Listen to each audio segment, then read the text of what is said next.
사랑하는 성도 여러분, 여러분의 배려 가운데 저는 지난 월요일부터 토요일까지 휴가의 기간을 가졌습니다. 아시듯이 하늘길이 막히고 바닷길 다 막혔기 때문에 다른 데는 가지 못했습니다.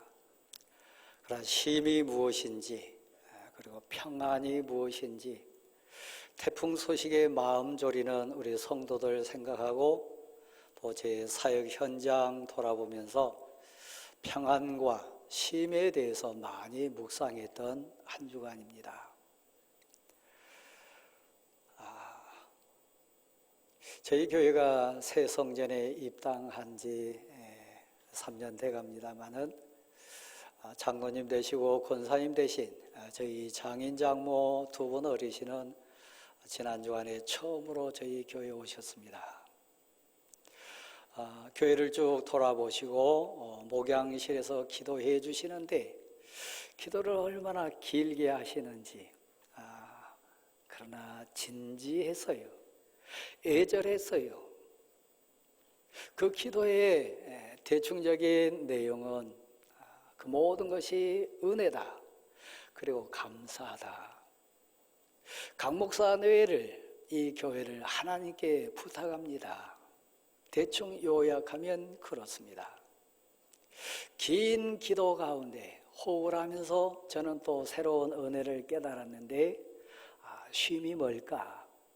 평안이라고 하는 가치는 어디에 있을까? 짧은 시간이지만 제 마음에 감동이 됐어요.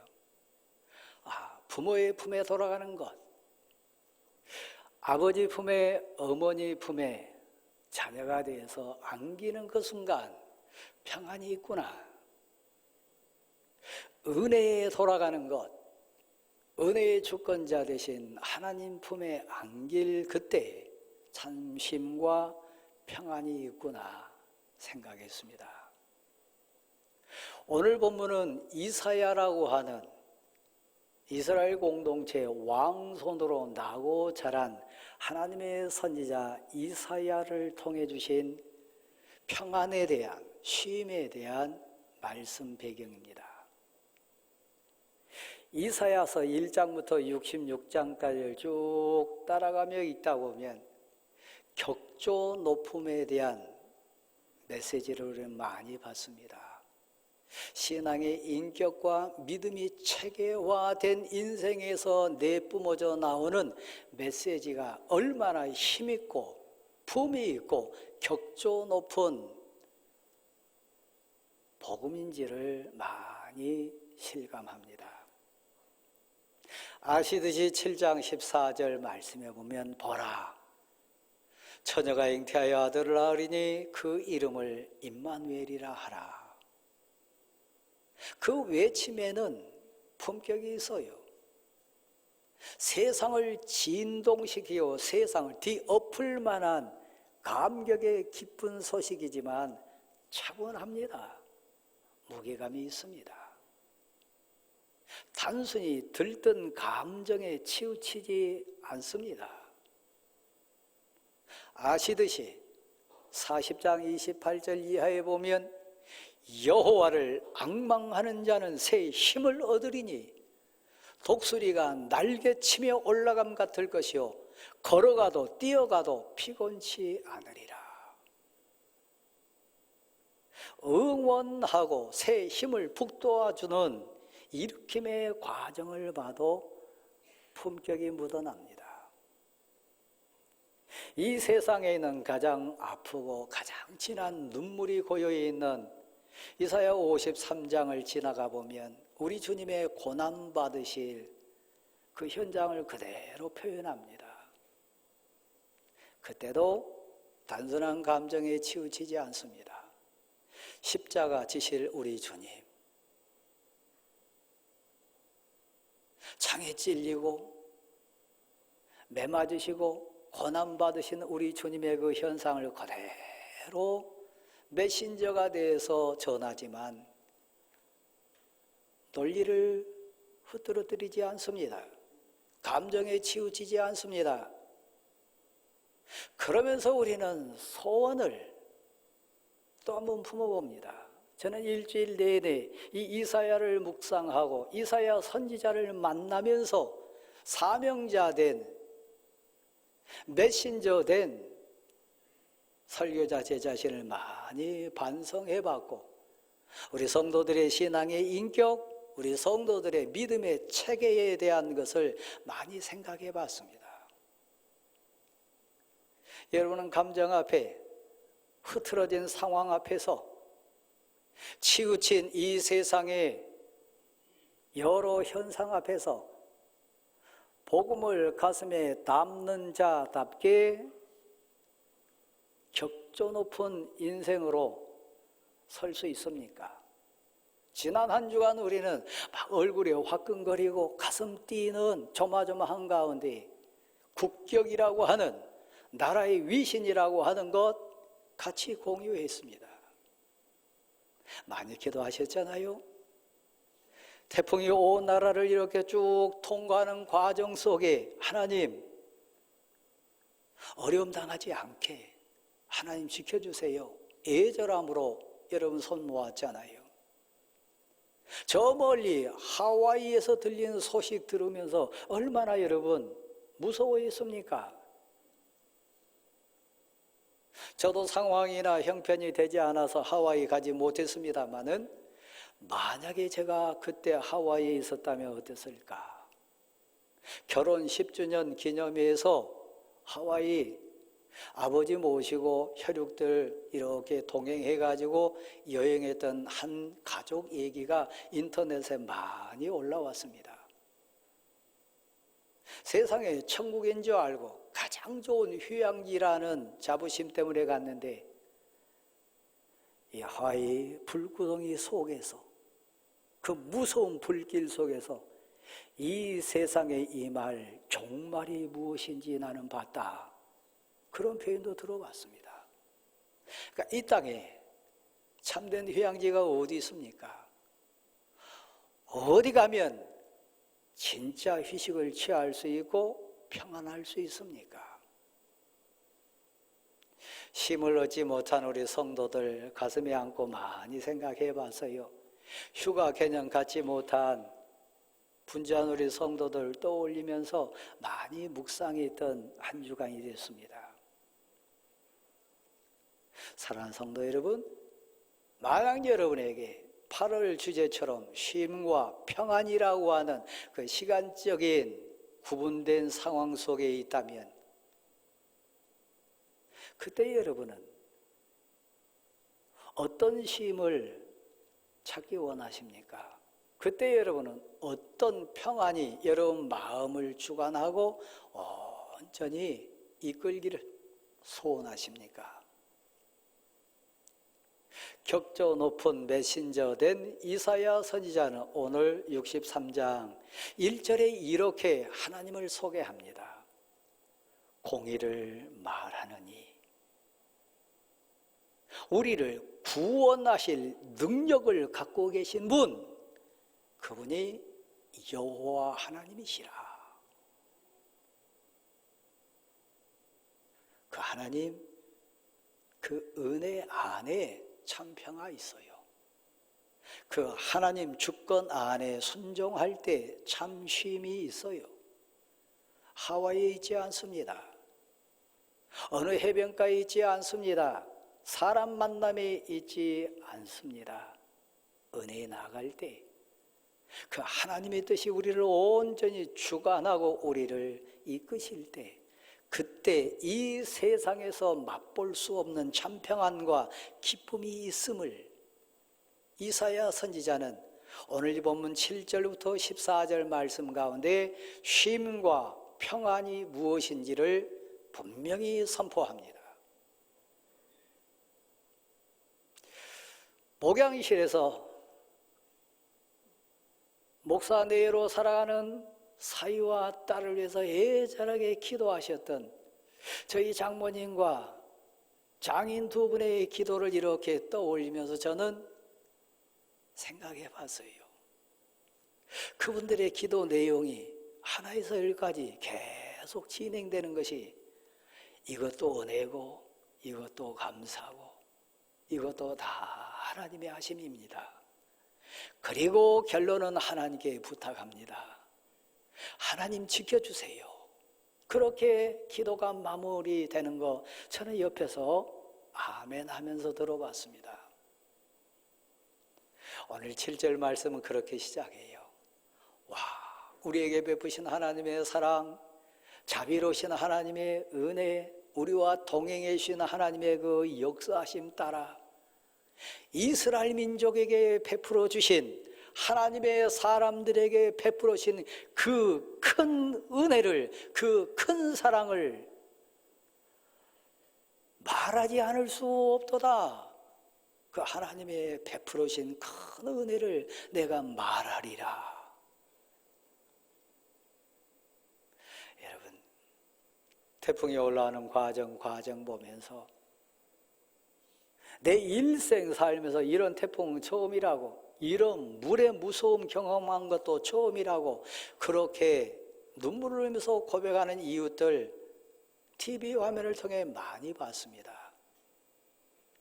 어디 태풍만 그런가요? 건강의 풍랑이 내게 휘몰아칠 줄, 물질의 이 아픔이 우리 가정을 뒤엎을 줄 이전에 생각 못했어요. 그러니까 여러분이 지금 평안하시다면, 안녕하시다면 그 사실 하나만으로도 내게 베풀어 주신 그 큰 은혜를 나는 찬송함으로, 고백함으로 하나님께 아뢰리라. 온 세상에 선포하는 선포자가 되리라. 그 안에 가슴에 솟는 평안이 있어요.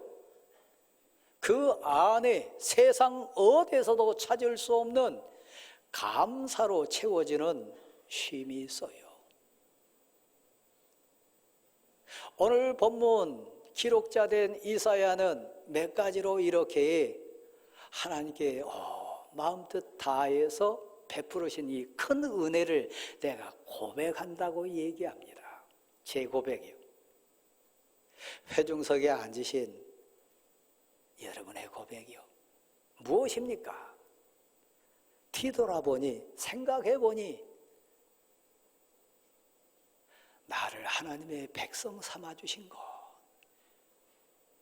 그것은 세상 어떤 것으로도 얻을 수 없는 감격의 복이기 때문에 내게 베푸신 최고의 큰 은혜가 뭐냐?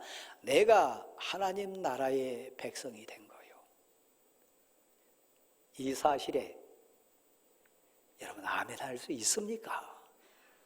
고백할 수 있습니까? 그냥 덤덤하십니까? 아니요. 내가 무엇이 간대, 우리가 누구 간대? 하나님이 나를 하나님의 백성 삼아 주셨다.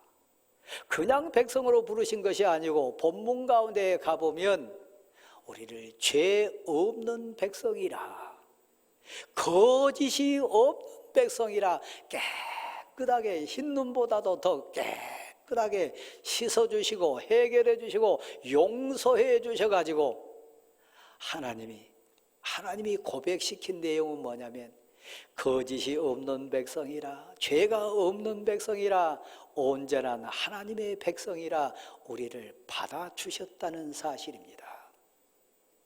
이 사실에 감격하는 여러분 될 수 있기를 간절히 소원합니다. 혹시 들으셨나요? TV 화면을 통해서 저 하와이 불구덩이 속에서 울부짖고 절규하는 한 인생이 절규하면서 결론은 그 불구덩이 속에서 얼마나 급했으면 바다로 뛰어들고 바다에 떠다니는 시신이 많다, 모든 것이 다 잿더미가 됐다, 불구덩이가 너무너무 무섭다 고백하는 그 현장 속에 살아났다고 하는 거예요. 우리는 그런 불구덩이를 만나지 않았지만 그 고백자가 살아난 것처럼 우리가 살아났습니다. 두 번째 고백하는 거예요. 우리를 구원해 주셨다. 하나님은 우리를 그 온갖 죄와 추함과 세상 죄악에서 깨끗게 하시고 용서해 주셔가지고 우리를 구원해 주실 수 있는 능력을 가지신 분이 나의 하나님 여호와인 거 믿으시기를 바랍니다. 그 하나님이 구원의 손길을 우리에게 베풀어 주신 거예요. 그래서 우리가 살아났습니다. 세 번째는 이렇게 얘기해요. 지나온 날 이렇게 돌아보니까 제 인생에도 여러분 인생에도 이 땅에 사는 모든 인생에도 왜 고난이라고 하는 환난이라고 하는 그 모든 고통의 현장들이 없었겠습니까? 그때마다 고난의 때마다 그 환난의 현장마다 동참해 주셔서 함께해 주셔서 이길 수 있는 믿음을 주시고 극복할 수 있는 지혜를 주시고 건너뛸 수 있는 환경과 하나님의 사람들을 붙여주시고 때마다 시마다 하나님이 모든 형편을 주관하셔서 그 고난의 현장에 동참해 주시고 나를 건져주셨다. 그러니까 우리는 은혜 덩어리, 지난 삶 자체가 다 내게 베풀어 주신 하나님의 그 큰 은혜를 어찌 내가 선포하지 않으랴. 한번 받으실까요? 하나님 감사합니다. 가슴에서 고백했으면 좋겠어요. 눈물 어린 고백으로 외적으로 선포했으면 좋겠어요.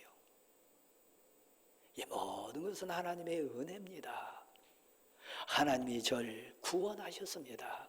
살리셨고 온전케 하셨고 용서하셨습니다. 하나님이 여기까지 인도해 주셨습니다. 오늘 본문은 이렇게 표현해요. 나를 드셨다. 그리고 나를 안아주셨다. 드시고 안아주셔서 여기까지 인도하셨다. 어찌 찬양하지 않을 수 있습니까? 어찌 감사하지 않을 수 있습니까? 그런데 오늘 본문은 이렇게 슬픈 내용으로 또 우리를 한 번 더 생각해 해요. 우리가 교만하여 성령을 거역하여 하나님의 뜻에 불순종하여 우리가 하나님을 떠났도다. 그래서 하나님이 우리 곁을 떠나시니까 은혜의 손길을 거두시니까 심지어는 표현 가운데 우리를 친히 치셨도다, 징벌하셨도다 이런 표현도 나와요. 여러분 가정에 혹시 어린 자녀가 있습니까? 어리면 어릴수록 그 눈에요 엄마가 보이지 않으면 불안해해요. 아빠가 없으면요 어찌할 바 알지 못하고 막 허둥대요. 그런데 신비하게요 엄마가 보이거나 아빠 목소리가 들리면요 애 얼굴 표정이 바뀌어요. 띠노는 모양새가 달라져요. 왜요? 아빠가 있다, 엄마가 있다. 저도 경험해 봤습니다. 아무리 맛있는 걸 주고 아무리 얼레고 달래도 아빠 없고 엄마 없으면 애는 불안해요. 잘 보세요. 성도 여러분, 왜 여러분이 불안한지 아세요? 여러분이 왜 두려운지 아세요? 지금 왜 걱정이 있어가지고 잠 못 들고 밤마다 잃고 어디로 가야 될지 어떻게 할지 알지 못해가지고 염려한지 아세요? 내 사랑하는 아빠, 내 사랑하는 엄마 대신 하나님이 여러분 눈에 안 보여요. 그 하나님이 어디 계시냐? 그 성령을 보내신 분이 어디 계시냐? 그 성령으로 너희에게 임재하신 그 하나님 여호와가 어디 계시냐? 불안해요. 두려워요. 걱정돼요. 우리 내일 일 모릅니다. 한 치 앞도 알지 못합니다. 정말이요. 성령을 보내시니, 성령을 주관하시니, 성령으로 임재하시니가 어디 계시냐? 모세 때의 얘기를 들춰냅니다. 모세의 공동체는 불기둥을 봐서요, 성령의 임재요. 모세의 공동체는 이동할 때나 머물 때나 방향을 정할 때나 속도를 정할 때 기준이 있어서요, 불기둥이요.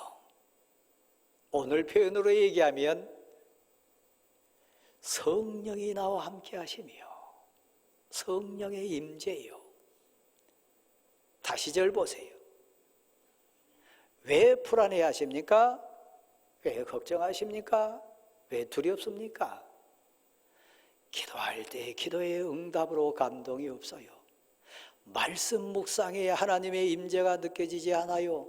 찬송할 때 하나님의 위로하심과 힘주심이 내 내적인 감동으로 느껴지지 않아요. 그때 두려워해요.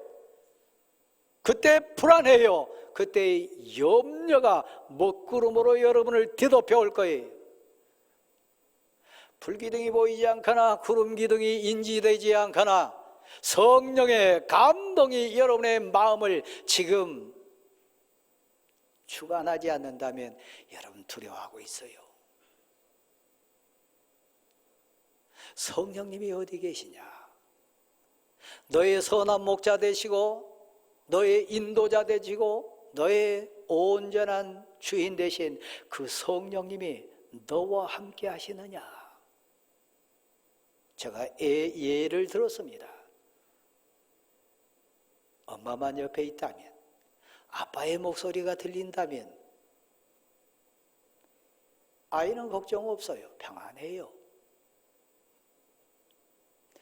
사랑하는 성도 여러분, 참된 쉼이 어디 있습니까? 참된 평안이 어디 있습니까? 언제 옵니까? 한번 받아십시다. 하나님이 나와 함께 하실 때, 다시 한번요, 내가 은혜 앞에 나아갈 때 그땐 평안해요. 그때 참 쉼이 있어요. 두려움 없어요. 염려 없어요. 평안해요.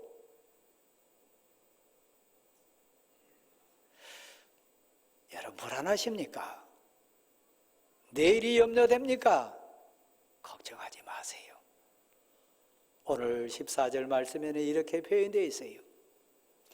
골짜기를 향하여 여호와의 영이, 하나님의 영이 골짜기를 향하여 가축들을 인도해 갈 때 그들이 평안케 되도다. 그들에게 참된 쉼이 오도다. 성령 하나님이 하나님을 사모하고 하나님의 은혜를 사모하는 하나님의 사람들을 선한 목자 대신 하나님이 가축대를 골짜기로 인도해 간 것처럼 우리를 푸른 초장 실만한 물가로 인도해 갈 때 순종하고 따라가는 하나님의 사람들에게 평안이 임할 줄 믿으시기를 바랍니다. 하나님 뜻에 순종해 나가세요. 하나님 뜻에 아멘으로 따라가세요. 골짜기를 향하여 내려가는 가축대처럼 하나님의 인도하심 따라 성령이 나를 위하여 예비하시고 준비해 놓으신 그 은혜의 땅을 향하여 하나님을 신뢰하시고 하나님을 의지하시고 하나님과 동행하셔서 내려가세요. 그러면요 평안이 임할 줄 믿습니다. 세상을 이길 줄 믿습니다. 두려움이 사라질 줄 믿습니다. 하와이가 참된 휴양지 아닙니다. 제주도도 아니고요, 일본도 아닙니다. 저 계곡 물가 아닙니다. 자녀도 아닙니다. 부모의 그늘도 아닙니다. 남편과 아내의 울타리도 아닙니다. 오해하지 마세요. 너의 하나님 성령을 보내시니 성령을 너와 함께 주관하도록 임재케 하신 하나님이 어디 계시뇨? 그분이 어디 계시뇨? 찾지 못한다면 여러분은 불안한 자예요. 영의 눈이 열려서 영적인 교제가 있어서 기도의 무릎 가운데 찬송의 감동 가운데 성령 하나님이 나와 함께 하심이 고백된다면 평안하리라. 그때 참된 쉼이 있으리라. 이 고백으로 승리하는 여러분 되시기를 간절히 소원합니다.